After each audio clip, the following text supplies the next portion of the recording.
So this is the Dremel. I love this power tool because you're able to do a lot of fine cutting, sanding, things like that. So this is the main tool with the plug. You have adjustability here on how fast it goes. You have your on and off button here. You could lock it here to be able to adjust the chuck on the top.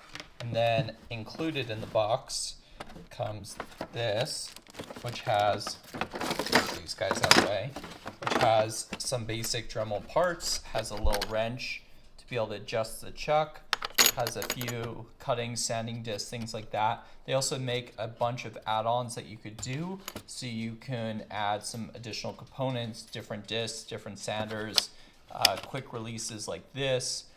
So it's really expandable tool, and then there's some accessories as well that come in the box in case you need to add some accessories onto the Dremel. But overall, I really like this because it's super versatile tool to be able to do a lot of fine work on things like metal, woods, little bits of plastic, things like that.